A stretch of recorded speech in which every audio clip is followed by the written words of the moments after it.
savent pas forcément aller vers les gens, mais une création de la société également, nous nous en occupons.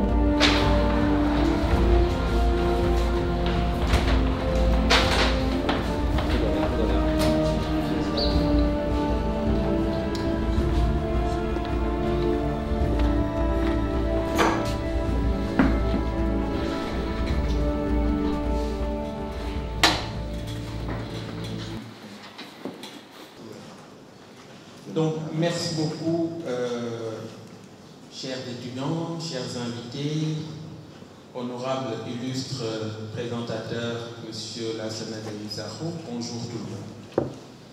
Alors, Montpellier Business School Dakar aujourd'hui est très fier d'accueillir Monsieur Sakho, que je vais présenter,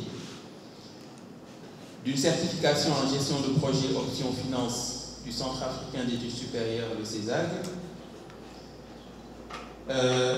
Il est titulaire d'une certification de gestion de projet et il prépare actuellement un doctorat en management public avec l'université Paul Valéry de Montpellier. Donc, quelque chose qui nous rapproche.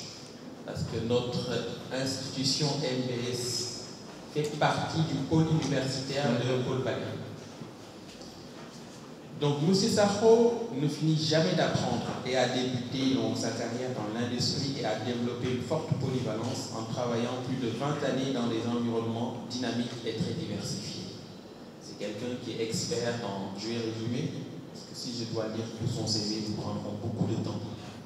Mais c'est quelqu'un qui est expert dans toutes les problématiques de partenariat public-privé, dans toutes les problématiques de développement international, autant au niveau public qu'au niveau privé. Il a accompagné plusieurs institutions comme le PNUD, le Centre du commerce international, l'USAID, la Banque mondiale, l'Organisation du commerce mondial du commerce équitable. Mais au niveau national, ce qui le caractérise plus, c'est d'avoir occupé des postes de très haute responsabilité. Il a été directeur de l'Office de l'OFOR, Office national, Office des forages ruraux, et il a été jusqu'à tout récemment directeur de l'une des plus grandes entreprises publiques sénégalaises, l'Office national de l'assainissement du Sénégal, l'ONAS, avec à chaque fois, partout où il est passé, il a innové, il a restructuré, parce qu'il ne peut pas être un spécialiste de la restructuration, il a restructuré, il a optimisé donc l'ensemble des ressources de l'entreprise. Donc voilà un monsieur qui crée de la valeur partout où il passe. Je vais m'en arrêter là, sinon je vais devenir un griot. Mais il faut faire les bonnes choses quand elles sont. Il faut dire les bonnes choses quand elles sont faites. Et il faut savoir élever les personnes qui font des bonnes choses pour les offrir comme exemple à la jeunesse. Monsieur Sakho va nous parler donc de l'intelligence économique et de la veille des marchés africains. Applaudissez s'il vous plaît.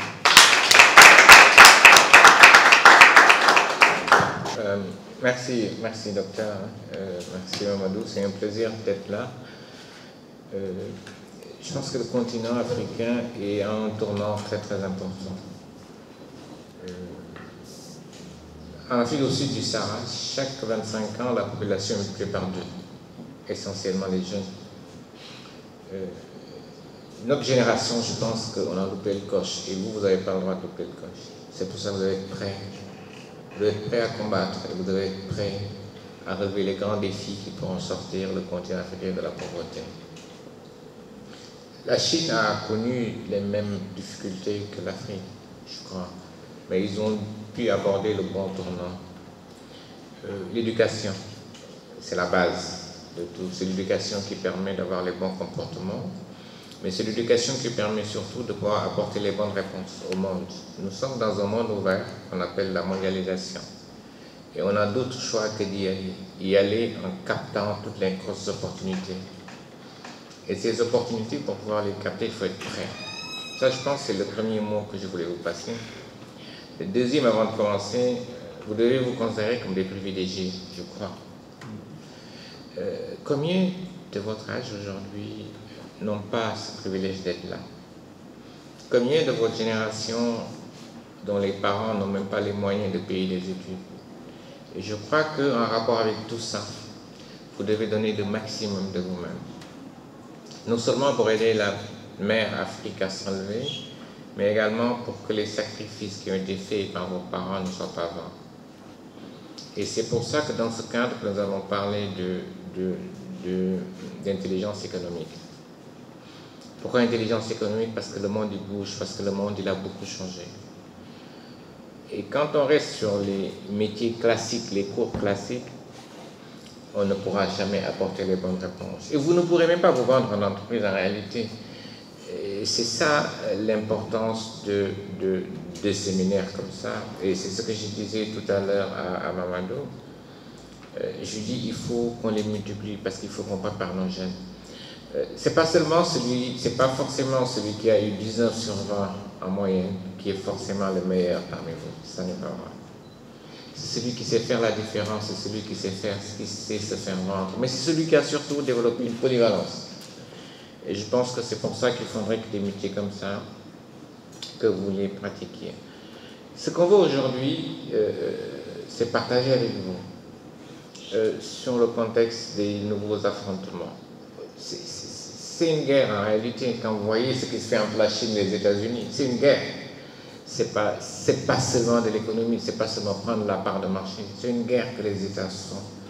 Et quand on fait une guerre, il faut qu'on fasse de l'intelligence, il faut qu'on fasse de la stratégie, c'est ce qui se fait. Donc le premier point, c'était ça, c'est qu'on comprenne un peu les nouveaux enjeux. Le deuxième point sur lequel on va travailler, c'est comment l'Afrique devrait s'intégrer dans ce nouveau contexte. Ça ne sera pas dans 10 ans, 15 ans, ça sera peut-être dans 20 ans. Mais il faut que vous soyez prêts, qu'on ait de nouveaux leaders, qu'on ait une jeunesse comme vous qui soit prête et qui comprenne les enjeux. Donc ça, c'est les deux points. Donc le premier, c'est de faire un état des lieux. Le deuxième, c'est de dire qu'est-ce que nous allons faire pour que l'Afrique puisse compter réellement. Voilà. Donc on va voir un peu les enjeux. Il y a 4 dates clés qui ont monté le continent africain. En 2000, je pense que l'Afrique était caractérisée par des guerres qui ne finissaient pas. Je pense qu'on a Libéria, Sierra Leone, RDC, beaucoup de pays. Aujourd'hui, à quelques exceptions près, tout s'est calmé. Après, à partir de 2011, il a commencé à avoir de la perspective. Les pays ont commencé à grandir. 2013 jusqu'à maintenant, on a commencé à parler d'émergence. Tous les pays africains ont aujourd'hui des plans émergents. Ça veut dire qu'on est passé d'une période d'incertitude, d'une période de doute à une période d'espérance. On a vu sur le continent, beaucoup de pays ont commencé à grandir. Et je pense qu'on va revenir à ça à la fin. Le marché commun africain rentre dans cette perspective. Qu'est-ce que nous devons faire pour mieux positionner le continent africain? Notre économie sur le continent a 4 piliers très importants aujourd'hui que la capacité. Le premier, c'est la croissance économique. Je pense que sur ces 10 dernières années, l'Afrique a été le continent où la croissance a été la plus forte. Malheureusement, avec cette pandémie, on risque de perdre beaucoup, malheureusement. La deuxième chose, c'est la croissance démographique. Mais cette croissance démographique, elle peut être une bombe démographique ou bien elle peut être une dividende démographique. Tout dépend de ce que nous allons en faire. Je vous ai dit tout à l'heure, chaque 25 ans, la population est multipliée par 2.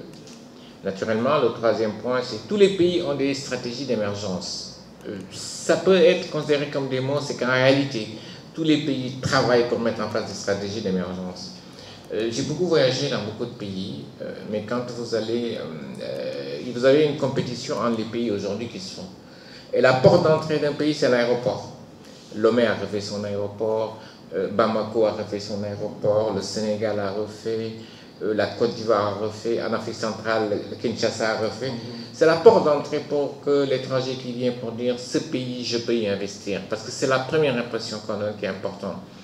Donc malgré le discours, tous les États africains ont mis en place des plans d'émergence.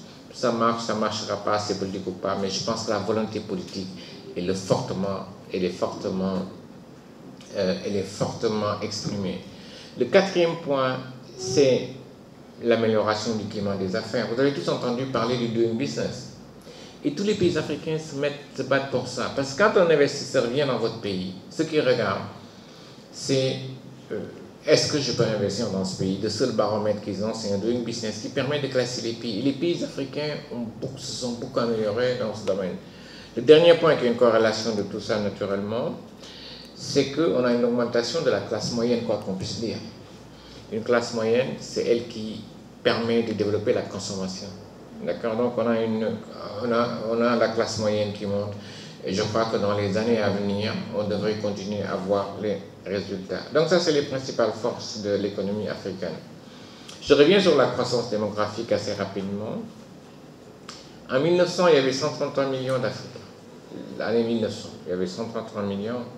En 2050, on sera 2,4 milliards. Ça fait peur, mais ça peut rassurer. 2,4 milliards de personnes, si on a le pouvoir d'achat, c'est un marché fabuleux. Mais si on tombe à 2,4 milliards de population pauvre, ça va être une bombe démographique. Et c'est pour ça que nous devons tous travailler pour transformer notre économie. Et une économie, on ne peut pas la transformer si on ne maîtrise pas l'information. Et c'est tout le sens de ce qu'on appelle l'intelligence économique. Donc on a une grosse population qui peut être une opportunité ou une menace. Opportunité si on arrive à en faire une population avec un pouvoir d'achat. Opportunité si on arrive à ce que notre économie puisse permettre de capter tout ce marché et peut-être même aller au-delà. Et c'est pour ça qu'il est important de réfléchir de ce qu'on appelle l'intelligence économique qui permet de capter l'information et de dire qu'est-ce que nous allons faire pour transformer notre industrie. Voilà. Ensuite, il y a quelque chose de très important quand on parle de l'histoire africaine. Les États-Unis ont une stratégie très claire pour l'Afrique. La Chine, on parle de sommet Chine-Afrique. La Turquie a sa stratégie. On parle de sommet France-Afrique également. Les Allemands également. Ce n'est pas un hasard, mais ce n'est pas des amis de l'Afrique. Pas du tout. Ils savent que ce qu'on a un gros potentiel et on fait comment nous allons faire pour capter les matières premières. La base, elle est là. Tous ces pays ne sont pas forcément amis de l'Afrique, mais l'Afrique est le champ de bataille des puissances internationales pour capter nos ressources. Et nous devons arriver justement à inverser cette tendance. Inverser cette tendance, c'est arriver à transformer nos matières premières sur place et ces marchés qui viennent chez nous deviennent des marchés pour nous. Comme ça se fait. On ne doit plus être un pays exportateur de matières premières et importateur de produits finis. Ils sont là pour ça. Quand vous prenez le cobalt, oui, c'est ça qui c'est le cobalt. Quelle est la matière première qui sert à faire du téléphone? Cobalt. Ça n'existe. C'est le cobalt, hein? C'est le coltan. Ça n'existe qu'en quantité importante qu'en RDC. Dans la partie Est, la région de Béni, la province de Béni. Mais toute cette matière première, elle est exploitée et exportée. Après, ça nous revient comme ça. D'accord? C'est la même chose pour le manganèse, c'est la même chose pour le zinc, c'est la même chose pour l'ensemble des matières premières. C'est la même chose pour le pétrole. Voilà, donc je pense qu'il faut arriver à ce qu'on inverse cette tendance. Toutes ces puissances qui viennent en Afrique, ce n'est pas pour nos beaux yeux. Elles sont en train de se livrer une guerre en fait, mais elles sont en train de se livrer une guerre chez nous. Donc quand on parle d'histoire sur le continent, il y a trois choses qu'il faut retenir. Un, c'est l'amélioration quand même du climat des affaires, c'est un point très important. Et la croissance continue. Je pense que depuis 2000, l'Afrique est sur des tendances de croissance économique continue. Ça c'est très important. Et cette croissance économique qui continue a créé une classe moyenne qui est consommatrice qui permet d'élever le niveau de vie. Le deuxième point, c'est la croissance démographique. Je vous l'ai dit tout à l'heure. On va être à 2,4 milliards, c'est énorme. Le Nigeria va peut-être dépasser la Chine en 2050. Cette population, il faut la nourrir. Cette population, il faut l'éduquer. Et si on n'arrive pas à trouver les bons leviers, ce qu'on risque d'avoir, c'est une bombe économique parce que vous allez avoir une grande majorité de la population qui va être marginalisée. Mais le continent a les leviers, ou vous en particulier, pour arriver à régler ces problèmes. Je dis toujours, je prends l'exemple de l'Asie. Prenez la Malaisie, prenez l'Indonésie, prenez les Philippines, prenez le Vietnam, ils étaient au même niveau de développement que nous. La grosse différence a été l'éducation. Ça a été la grosse différence. Naturellement, il y a également le leadership des dirigeants qui ont fait le reste. Mais je pense que d'ici là, avec la démocratie qui se généralise, on devrait avoir les bons dirigeants. Et les bons dirigeants, il faut sortir de vous. Le reste, après, ce qu'il faut faire, je pense, c'est travailler pour améliorer les choses. Le dernier point, je pense que je l'ai dit sur les trois qu'il faut retenir, c'est que l'Afrique est le terrain favori pour les puissances économiques du monde. On l'a vu tout à l'heure. Vous avez la Turquie, vous avez la Chine, vous avez même l'Inde, il y a des sommets Inde-Afrique. Vous avez les États-Unis, vous avez la France, vous avez l'Allemagne. On parle toujours de France-Afrique. Ils ont le Mondo, malheureusement, après, ils ont colonisé, mais les autres sont pires. Moi, j'ai travaillé avec les Chinois, avec les Indiens, mais je peux vous dire que les Français, c'est des enfants de cœur par rapport à ces gens-là. D'accord? Donc, le continent est malheureusement le terrain de prédilection des guerres économiques entre ces pays. Donc, ça, c'est ce qu'il fallait retenir pour comprendre le contexte africain, où est-ce que nous sommes. Aujourd'hui, une population qui grandit, beaucoup d'espoir, des plans d'émergence dans tous ces pays-là également, une croissance démographique qui est un marché porteur, à la différence de l'Europe où la population elle baisse. Je pense que c'est des signaux positifs, on doit les prendre positivement et savoir que nous avons les capacités de croiser tout ça. Maintenant, on va parler d'intelligence économique. Qu'est-ce qu'il peut me dire parmi vous assez rapidement ce que vous pouvez entendre par intelligence économique? Très rapidement.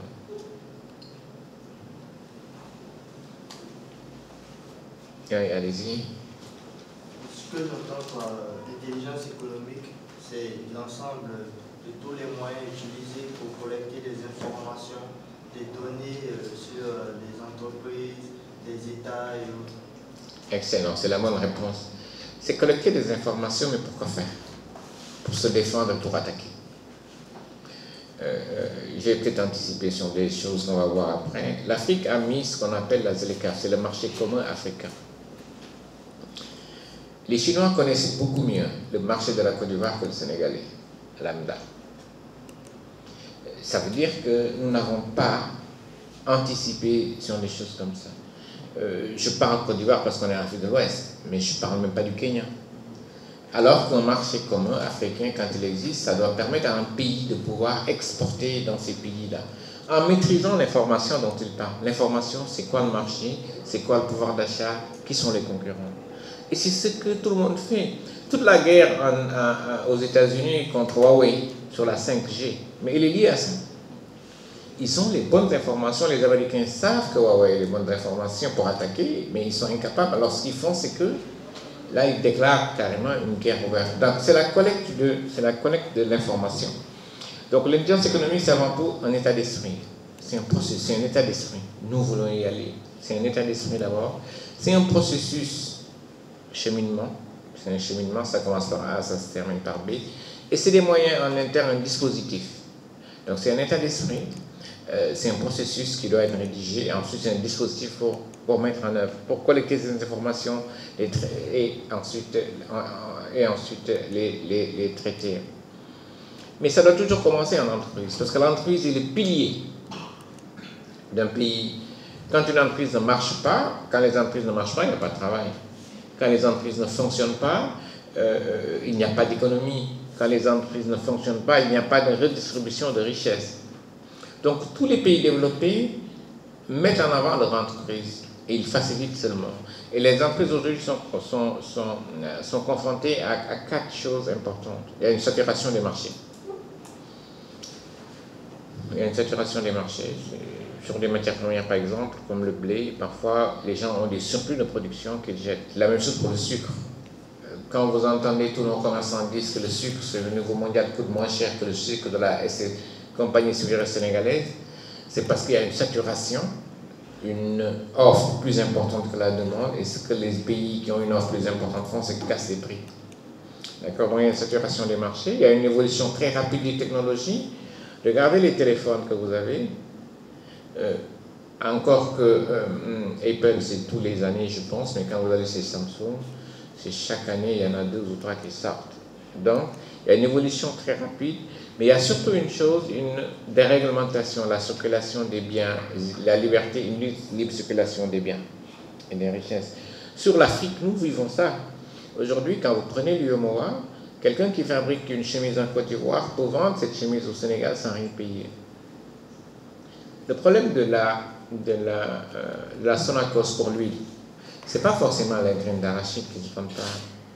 C'est l'huile de palme qui est faite en Côte d'Ivoire pour faire de l'huile de table et qui est beaucoup moins chère parce que la Côte d'Ivoire a les moyens de fabriquer l'huile localement. Et quand ça vient au Sénégal, il ne paie pas de droit de douane. Ça veut dire qu'il y a une déréglementation. Je ne sais pas si vous avez entendu parler des APE, accords de partenariat économique, sur lesquels certains pays freinent et d'autres ne freinent pas. C'est que demain, on va ouvrir toutes les frontières et on n'aura pas forcément les moyens de résister. Donc, il y a 4 choses sur lesquelles on ne peut pas ne pas tenir compte. C'est la saturation des marchés, c'est la concurrence internationale, c'est l'évolution des techniques et c'est une libre circulation.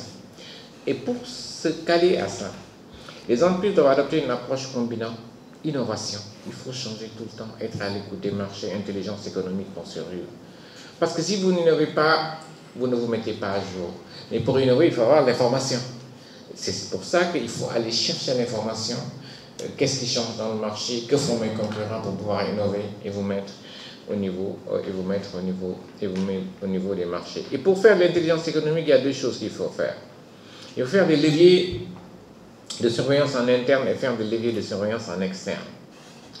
Ce qui s'est fait en interne, je vous ai dit tout à l'heure, l'intelligence économique, c'est d'abord un processus, c'est d'abord un moyen. C'est qu'il faut qu'en interne, que vos collaborateurs comprennent c'est quoi l'intelligence économique, c'est quoi vos marchés porteurs, qu'est-ce que vous allez faire, qu'est-ce que vous voulez changer. Ça commence en interne, avant de commencer à l'externe. L'État ne fait qu'accompagner. Un pays ne peut pas se développer sans un secteur privé fort. Tout le monde le dit. Malheureusement, dans des pays comme le nôtre, quand vous avez beaucoup de fonctionnaires, c'est assez compliqué. À la différence des pays développés, où travailler dans le secteur public n'est pas forcément la meilleure chose que les gens font, chez nous, c'est la sécurité. Parce que dans les pays développés, on sait fortement que celui qui crée de la richesse, c'est le secteur privé. Parce que quand le secteur privé crée de la richesse, se développe, qu'est-ce qui se passe? Quand le secteur privé se développe, il paie des impôts. Et ces impôts sont utilisés pour faire des routes, ces impôts sont utilisés pour faire des écoles. Mais quand le secteur privé se développe également, ça permet de créer des emplois. Et ces emplois créent de la valeur et créent une classe qui peut consommer. Mais pour ça, il faut avoir ce qu'on appelle un très bon environnement des affaires. Et là, on a parlé tout à l'heure, je crois, de doing business. Donc, quand vous avez un bon environnement des affaires, c'est une compétition. L'investisseur qui vient faire du riz, il dit, je vais au Sénégal ou bien je vais en Côte d'Ivoire. Je pense que Dreyfus, qui était l'ancien patron de Marseille, avait le choix entre faire du riz au Sénégal ou en Côte d'Ivoire. Il a fait le choix de la Côte d'Ivoire parce que c'est un point difficile d'avoir les terres là-bas. Mais il peut faire du riz en Côte d'Ivoire et l'envoyer au Sénégal. Il ne paiera pas un franc de droit de douane. Donc ce qu'il faut, c'est pour vous expliquer un peu l'importance d'avoir un secteur privé très fort. Donc il y a 2 leviers sur lesquels on travaille. Le levier interne, qui constitue ce que l'entreprise doit faire pour avancer, mais il y a également le levier externe.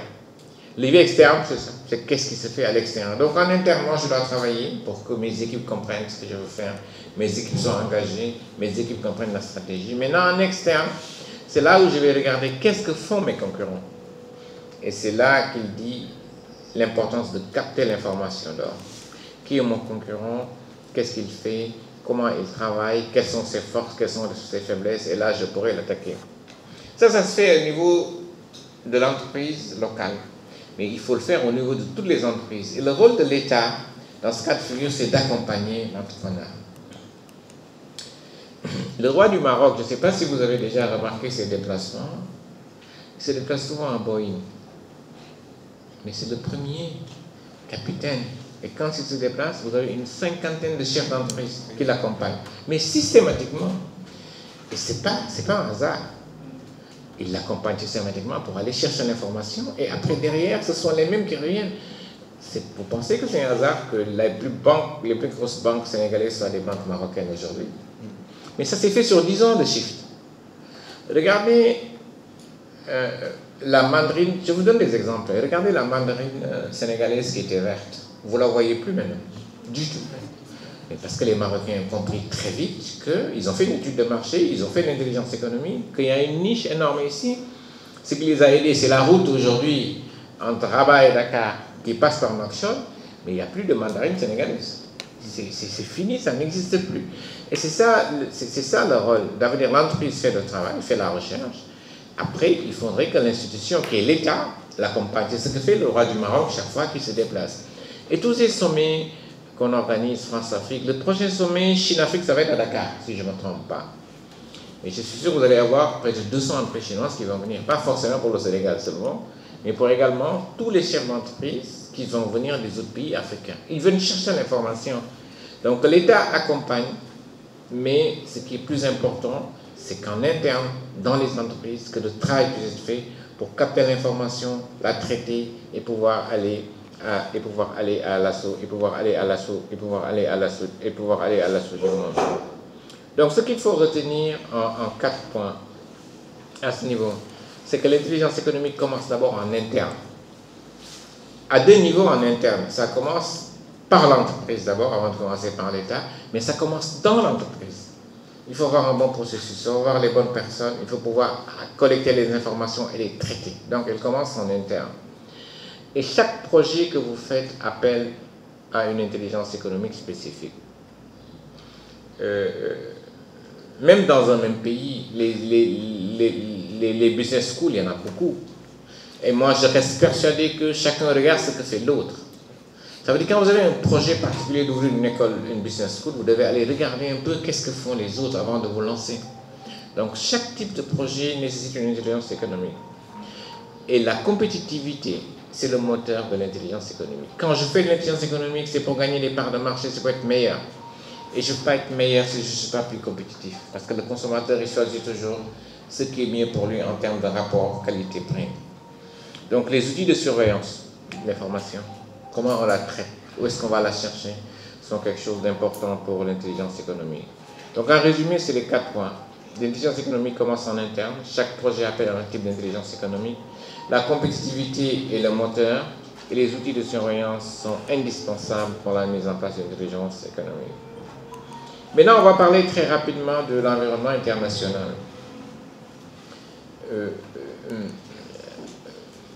L'environnement international est caractérisé par des basculements. Il y a aujourd'hui un basculement du pouvoir du nord vers le sud. Le centre du monde, ce n'est plus l'Europe, c'est l'Asie. J'ai eu la chance de visiter des pays comme la Malaisie, comme l'Indonésie, comme un peu moins la Turquie, comme l'Inde. C'est des pays où les gens travaillent 24 heures sur 24. J'étais à Kuala Lumpur le jour de la fête du travail. Je me souviens, je vois les gens en train de travailler. Et je demande chez à l'hôtel, mais pourquoi ils travaillent? Il me dit, ben écoute, c'est la fête du travail. C'est-à-dire, le monde est en train de basculer et l'Europe l'a compris. Aujourd'hui, la Chine est l'usine du monde. Même si les gens rechignent un peu. Ça veut dire qu'il y a un basculement aujourd'hui. Il y a un basculement du nord vers le sud. Quand le sud-est, en fait, du nord vers le sud, ce qu'on appelle le nord. L'Afrique reste en marche de tout ça, malheureusement. J'espère qu'on va y arriver. D'accord? Il y a également un basculement vers un monde de ressources rares. Les ressources raréfient. Je pense que ça, tout le monde le connaît. Et il y a un basculement des productions à forte valeur ajoutée. Voilà. Aujourd'hui, l'Europe se dit, moi, je fais les produits à forte valeur ajoutée, les produits à faible valeur ajoutée, je ne les fais pas. Je vous donne l'exemple du cacao à Abidjan. On fait la transformation primaire, ensuite on exporte le reste. Et ce qui nous revient, c'est ce qui est la valeur ajoutée. Donc les pays comprennent très vite que c'est les produits à valeur ajoutée qu'il faut faire, ce qui apporte de la valeur. Je pense que le 21e siècle sera le siècle de l'Afrique. D'ici 2040, la population devrait croître de 1 à 2 milliards à la fin du siècle. Et si on prolonge, le Nigeria comptera plus d'habitants que la Chine. Ça doit faire peur. Donc on a un monde de basculement démographique et un monde de basculement des puissances. Je pense que j'ai lu la semaine dernière que la Chine avait dépassé les États-Unis et était devenue le premier partenaire économique de l'Europe. Ça veut dire qu'il y a des basculements qui se font partout. Excusez-moi. Voilà. La Chine et les nations émergentes se battent aujourd'hui ensemble. D'accord? Et la Chine, moi j'ai travaillé récemment sur un projet sur lequel la Chine est en train de nouer des alliances avec l'Europe pour se battre contre les États-Unis. Et quand il y a vraiment un basculement, très important qui est en train de se faire. Et l'objectif de la Chine, c'est de devenir demain le leader du monde. Mais naturellement, les autres ne se laisseraient pas faire, naturellement, essentiellement les États-Unis. Voilà. À ce niveau international, ce qu'il faut revenir, je pense, c'est 3 choses. Les batailles militaires se sont déplacées sur le champ économique. Je pense que l'exemple le plus patent, c'est entre le président chinois et Trump. Les gens avaient pensé qu'avec Biden, ça allait changer. Je ne sais pas si vous avez entendu son premier discours. Bien au contraire, la guerre risque de se renforcer en des deux pays. Ça veut dire que les batailles militaires se sont déplacées sur le champ économique. Parce que quand l'économie ne marche pas, rien ne fonctionne. Et les États l'ont compris très très vite. C'est pour ça qu'on parle d'intelligence économique. Quand on fait la guerre, on fait de l'intelligence. On va chercher les forces de l'armée qui est en face de nous. On va chercher ces stratégies pour contrer. Et c'est exactement la même chose qui se fait. Et les États restent les principaux acteurs des rivalités internationales. Et les entreprises constituent les leviers. Je reviens sur ce que j'ai dit tout de suite. La bataille économique, la bataille militaire se sont déplacées sur le champ économique. Mais les têtes de pont, les généraux qui mènent ces batailles, ce ne sont plus les militaires, mais ce sont des entreprises. Ce sont des entreprises qui vont aller se battre avec les autres. Maintenant, on va revenir, je vais avancer, j'aime bien qu'on ait plus de temps pour discuter, sur l'intégration du continent africain dans la mondialisation en tenant compte de l'intelligence économique. Je passe très rapidement d'abord sur les défis du continent. La première, c'est comment tirer profit des opportunités. Je vous ai dit tout à l'heure, le monde, il est ouvert.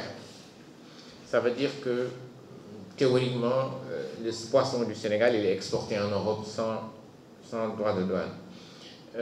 Il y a l'AGOA, mis en place par les États-Unis, mais il y a barrière nette tarifaire, parce que nous sommes incapables de nous mettre en ordre. Il y a des opportunités énormes qui existent, mais nous ne savons pas forcément les capter, parce que nous n'avons pas les bonnes infrastructures.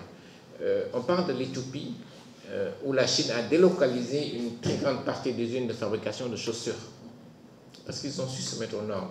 Malheureusement, l'Éthiopie est un exemple très rare, c'est l'exception. L'Afrique n'a pas forcément les bonnes ressources pour s'adapter et saisir les grosses opportunités de la mondialisation. Les raisons sont plusieurs. Il y a des problèmes de productivité, de compétitivité. Vous avez l'énergie, comme dans un pays comme le Sénégal, qui coûte des yeux de la tête. On n'a pas forcément la masse critique. Donc tout ça, c'est des leviers qui font que l'Afrique n'est pas forcément capable de saisir les opportunités. Et nous restons malheureusement fournisseurs essentiellement de matières premières, ce que nous confine au bas de la chaîne de valeur. Quand vous êtes dans un processus de production, vous avez en bas la matière première qui est transformée. Mais en bas, c'est la matière première. Et c'est là où se trouve malheureusement l'Afrique. Donc ça, c'est l'autre défi. Voilà, le troisième défi que nous avons, c'est que nous avons une faible intégration commerce international. On fait 3% du commerce international avec le continent africain, 3%. Et je m'amuse toujours à dire que si le continent disparaissait dans le flot des vagues, peut-être qu'on ne s'en rendrait même pas compte. On fait 3% du commerce international. Donc on a vraiment 3 problèmes majeurs sur lesquels l'Afrique doit travailler. Le premier, c'est qu'on n'est pas capable de tirer les opportunités de la mondialisation. Le deuxième, c'est qu'on est fournisseur de matières premières, donc on est au bas de la chaîne de valeur. Et le troisième, malheureusement, on fait simplement 3% de part de marché dans le domaine du commerce international. Voilà, c'est ça. Naturellement, en face de ça, il y a les défis, je pense qu'on en a parlé, 2,4 milliards de personnes en 2050. Et l'autre point qu'on se pose souvent, c'est est-ce que la croissance démographique n'est pas un facteur qui bloque la croissance économique? Quand vous avez la croissance économique qui est asymptotique, qui est comme ça, et la croissance démographique qui est exponentielle, vous allez toujours avoir un gap qui va être de plus en plus important. Ça veut dire que nous avons un travail de rattrapage très important à faire. Et ces mesures devraient nous pousser à prendre des mesures urgentes pour caler le continent au train de la mondialisation pour pouvoir tirer profit de toutes les opportunités. Voilà. L'Afrique a beaucoup progressé, je l'ai dit tout à l'heure. Hein. Je pense qu'on a eu des croissances très importantes, mais des croissances qui étaient essentiellement tirées par les matières premières. Quand vous avez du pétrole, quand vous avez du gaz, quand vous avez une croissance économique, mais elle est artificielle parce que vous ne créez pas de valeur ajoutée et vous restez toujours fournisseur de matières premières. Donc la solution, c'est passer par une transformation structurelle de notre économie. C'est ça qui va faire que l'Afrique va s'en sortir demain. Transformer nos matières premières à des prix compétitifs et pour pouvoir intégrer le train de la mondialisation. Donc, quelles sont les dispositions à prendre si nous voulons arriver à ça? La première, c'est mettre en place une cellule d'intelligence économique. L'État du Sénégal a, au niveau du ministère de l'Économie et des Finances, une cellule d'intelligence économique qui existe déjà de façon formelle. Maintenant, ce qu'il faut, c'est aller plus loin. L'intelligence économique, c'est le rôle des entreprises. Donc, la première chose que le continent doit faire, c'est la forte volonté politique. Elle existe parce que nos États ont compris les enjeux. Nos États ont également compris qu'on ne peut pas rester comme ça avec la croissance démographique que nous avons. La deuxième chose, c'est investir massivement dans la formation. On en a parlé tout de suite. Et je pense que c'est pour ça que j'ai espoir. Quand je vois des jeunes comme vous être formés sur de nouveaux métiers comme ça et comprendre les enjeux, il faut très largement diversifier la formation. Est-ce que vous savez que chaque année, vous avez 300 000 étudiants chinois qui restent en Europe, qui vont travailler dans les entreprises chinoises. Après leur formation, ils ne rentrent pas chez eux. Ils vont travailler dans les entreprises européennes, États-Unis, Europe et tout. Ils font 2 ans, 3 ans, après ils partent chez eux. 300 000 chaque année. Mais qu'est-ce qu'ils font quand ils partent? Ils partent de l'information. Mais c'est qu'à la base également, ces étudiants ont déjà eu la bonne formation. On ne peut pas faire de l'intelligence économique si on n'a pas les ressources humaines qualifiées. Et je suis heureux, moi, de constater qu'il y a des efforts énormes qui sont faits sur le continent en termes de formation. Naturellement, il y a un petit gap dans la formation dans les établissements publics, c'est le gap du nombre. D'accord? Quand vous avez 1000, 2000 élèves dans un amphi, ça peut être assez compliqué. Et le bon côté des choses, c'est que moi, il y a des efforts qui sont très bien faits. Le troisième point qu'on doit faire en amphi, c'est mettre en place des réseaux de veille. La veille sert à collecter les informations. Il faut naturellement également regarder les menaces. Je vous ai dit tout à l'heure, je vous ai parlé de la ZLECA. La ZLECA, ce que les États africains veulent lancer, mais le Turc, le Chinois, il connaît mieux la Côte d'Ivoire que le Sénégalais. Il connaît mieux les problèmes économiques, il connaît mieux les besoins, il connaît mieux le marché que le Sénégalais. Je ne parle même pas du Kenya qui est encore très loin, que l'Indien connaît beaucoup mieux que nous. Ça veut dire qu'il faut que, également en Afrique, on puisse avoir les capacités de mettre en place des outils pour faire de la veille, pour surveiller ce qui se passe ailleurs.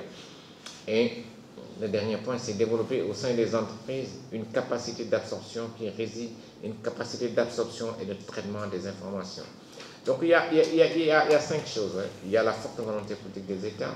Il faut investir massivement dans la formation. Ça, je pense, ces 2 points, ils sont importants, ils sont réels. Maintenant, le reste, c'est en interne. Mettre en place des réseaux de veille. Au niveau institutionnel, les États le font, mais ces réseaux de veille, il faut les mettre en place au niveau des entreprises si nous voulons nous en sortir. D'accord? Donc, il y a 3 mesures urgentes à prendre si on veut y arriver. Il faut lever les obstacles qui entravent l'investissement industriel.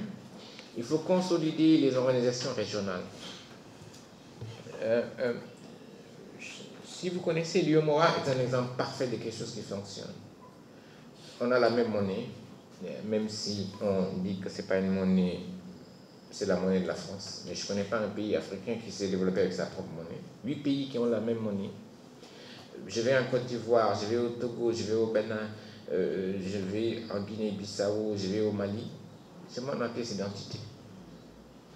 Je peux vendre ce que je veux en Côte d'Ivoire sans payer de droit de douane. Je paye seulement la taxe. La taxe, c'est la taxe économique communautaire. Je pense que c'est 2%. Ça veut dire qu'il faut consolider ces ensembles sous-régionaux. Vous avez la même chose, le COMESA en Afrique du Sud. Vous avez la SADC et vous avez également l'équivalent de la CEDEAO en Afrique centrale. Donc on a quand même des exemples sous-régionaux qui fonctionnent correctement, donc l'État devait les renforcer. il faut aussi aller à bâtir des marchés à dimension sous-régionale. Il y a des marchés qui existent déjà à dimension sous-régionale. Je pense que certains leviers existent pour permettre à l'Afrique de s'intégrer facilement. Voilà. Voilà. Donc, l'autre chose qu'il faut faire, c'est qu'il faut bâtir des entreprises performantes. D'accord? Et les États, pour faire des entreprises performantes, il y a deux leviers, il y a deux acteurs principaux. Le premier, c'est l'État. L'État doit mettre en place le cadre, faciliter l'accès au crédit, je pense qu'on en a parlé tout à l'heure, avoir un environnement compétitif, accompagner les entrepreneurs. Par contre, il y a des responsabilités de gestion qui sont internes. Gérer la productivité chez vous, en ne tenant pas compte des coûts qui sont internes chez vous. Avoir de bons collaborateurs, mettre en place un réseau de veille, ça c'est le rôle du chef d'entreprise. Donc il y a deux leviers sur lesquels on devrait travailler. Naturellement, il y a un point important, c'est investir sur les réseaux. Donc ce qu'il faut retenir en 3 points ici, c'est que si on veut aller à l'intelligence économique, les gouvernements africains doivent assumer un rôle de chef de file dans l'élaboration des stratégies de compétitivité des politiques d'innovation. Ça commence en haut. Il faut que ça commence en haut. Il faut qu'on aille dans la transformation structurelle de l'économie, est un passage obligé. On ne peut pas être fournisseur de matières premières, être au bas de la chaîne de valeur et dire que nous voulons aller à la conquête des marchés. Et le dernier point, les espaces régionaux doivent être traités comme des instruments de facilitation de l'intégration. Pour terminer, je termine en venant sur la ZLECAf. C'est un excellent projet. Mais à la base, on ne s'enferme pas. Les États africains vont faciliter le commerce entre eux. Cela ne signifie pas qu'ils vont s'enfermer vis-à-vis des autres. Le risque qu'il y a, c'est que si on ne prend pas les mesures pour bien connaître les marchés, pour faire de l'intelligence économique, c'est que ça peut signer la mort de beaucoup de pays. C'est ça le grand risque. Pour échanger, il faut d'abord avoir de bonnes infrastructures. Est-ce que vous savez que sortir un conteneur du port de Dakar, le sortir du port de Dakar, l'amener à Thiès coûte plus cher que de transporter de Paris à Dakar? Ça coûte beaucoup plus cher. Les routes sont bonnes maintenant, mais quand vous n'avez pas de route, vous ne pouvez pas échanger. Et il y a très peu de pays où nous avons les infrastructures. Le second point sur lequel nos États doivent travailler, en 2019, le commerce intra-africain était de 14,4%, alors qu'en Asie, il était de 52%, et en Europe, il est de 73%. Alors nous, on est à 14%. Ça veut dire que le projet de la ZLECAf, il est important, et il faut le préparer. Voilà. Et qu'est-ce que va gagner un pays comme la Gambie de la ZLECAf? Qu'est-ce que va gagner un pays comme le Mali? Qu'est-ce que va gagner un pays comme la Bissau? Ils ne produisent rien. Ils ne produisent rien. Tout ça veut dire qu'il y a un processus d'accompagnement qu'il faut mettre en place. Et la question de fond que les États africains doivent se poser, c'est quelle doit être notre stratégie d'attaque, quelle doit être notre stratégie de défense si on veut que la ZLECAf puisse avancer, si on veut que l'économie africaine puisse s'en sortir, si on veut amortir les chocs. Et tout ça appelle à deux choses: mettre en place une veille, une intelligence économique, pouvoir aller chercher l'information, la traiter et pouvoir se défendre et pour pouvoir attaquer. Je pense que c'est des choses importantes sur lesquelles il faut également que vous travailliez. Encore une fois, je ne cesserai jamais de le dire, nous c'est fini, mais si vous loupez le coche, l'Afrique c'est mort. Ah non, on ne peut pas se permettre d'avoir une nouvelle génération d'Africains qui va continuer à fonctionner comme ça. Ça n'est pas tenable. Ça n'est pas possible. On sera à 2,5 milliards en 2050. Et si on ne règle pas le problème, le continent va exploser. On ne peut pas continuer à laisser la majorité des jeunes sur le carreau. Et ça, pour que ça change, il faut une nouvelle approche, il faut une nouvelle race de dirigeants. Ça peut venir de vous. Mais il faut un travail de fond, il faut un travail de conscientisation. Vous êtes les plus nombreux et vous devez être capable de peser sur les décisions politiques. Vous êtes les plus nombreux. Mais je pense qu'on ne doit plus rester passif. Voilà, donc c'est le dernier mot que vous avez pour la présentation et je vous remercie. Je reste ouvert à vos questions. Merci. Vraiment, merci beaucoup. Bon, nous allons commencer à aller vers la conclusion pour pouvoir libérer les masters qui doivent démarrer.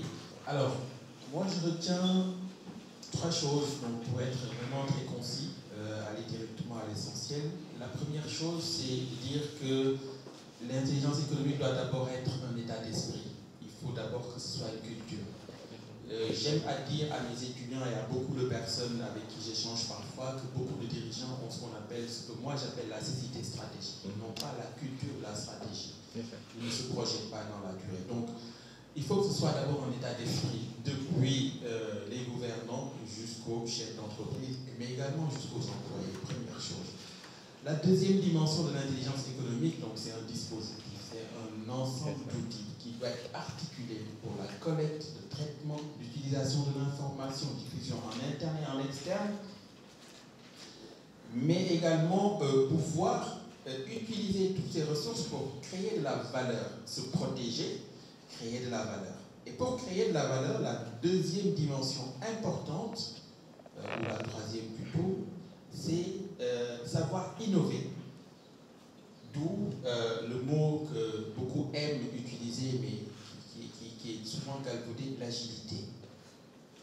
L'agilité est quelque chose de très important aujourd'hui pour les organisations. Savoir innover rapidement, se positionner par rapport aux enjeux qui évoluent au quotidien. On parle aujourd'hui de flexi-sécurité. Cette flexibilité-là, elle va dans la sécurité, elle va dans la finance, elle va dans tous les secteurs d'activité. Et enfin, utiliser donc l'ensemble de ces acquis, de ces connaissances, et au profit des marchés africains. L'Afrique qui ne doit plus être la zone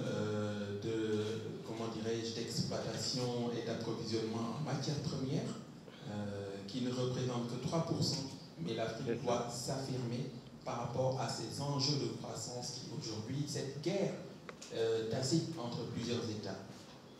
J'ai bien noté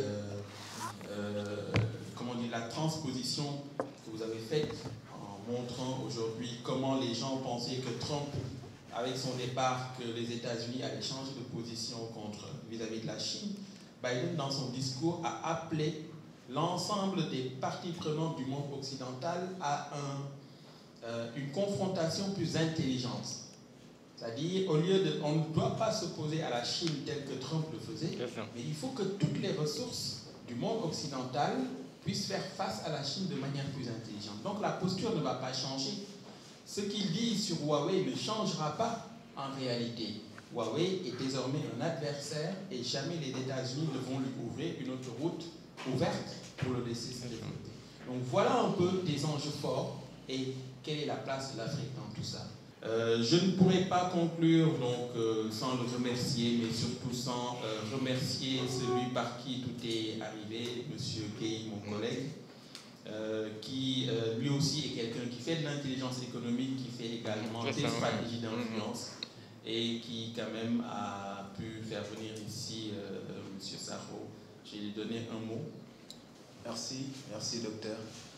Et je tiens tout d'abord à remercier M. Sakho pour sa brillante présentation. Oui, je suis dans l'intelligence économique et d'une part, je vais dire grâce à lui, parce que je l'ai connu quand je faisais ma certification en intelligence économique et veille avec le CAVI, Centre africain de veille et d'intelligence économique de Yaoundé. Au début de la formation, c'est lui qui a fait la leçon inaugurale. Et à la fin de la formation, j'ai eu quand même le privilège de recevoir mon attestation. C'est lui qui m'a remis mon attestation, mon certificat de fin de formation.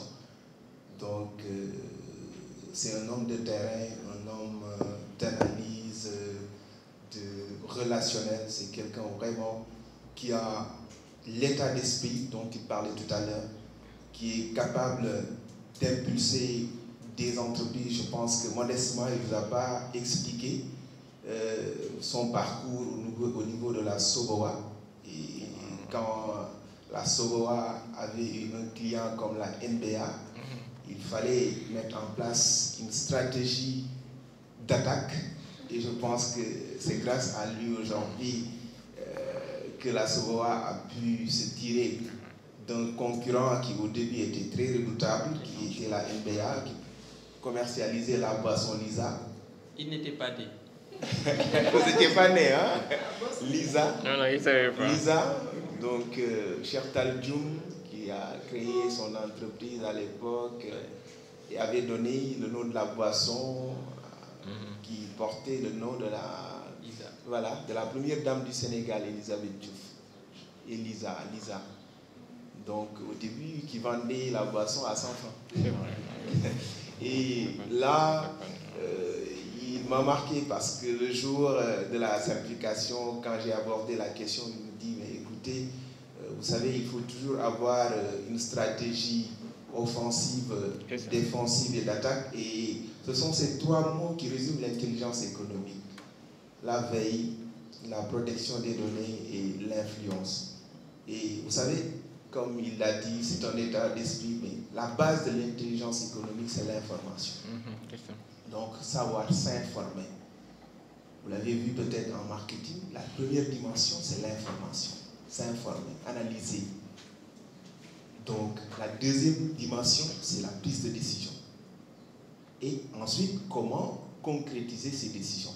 L'action. Donc, c'est pourquoi ceux qui ont le sens de l'humour disent le plus souvent surveiller comme des Chinois, ensuite analyser comme des Français et agir comme des Américains. Je vais terminer par ces trois mots. Et je pense qu'aujourd'hui, ce qu'il faut retenir de cette conférence, c'est qu'il faut avoir cet état d'esprit dont il parle et analyser, surveiller comme des Chinois, analyser comme les Français et agir comme les Américains. Analyse, décision, action. Fondamentalement, vous aurez toujours cette démarche à trois temps. Analyse, décision, action. Merci. Je demande de tous se lever et de faire standing ovation. Activez vos micros. Applaudir aussi, hein. Et activez vos micros et applaudir.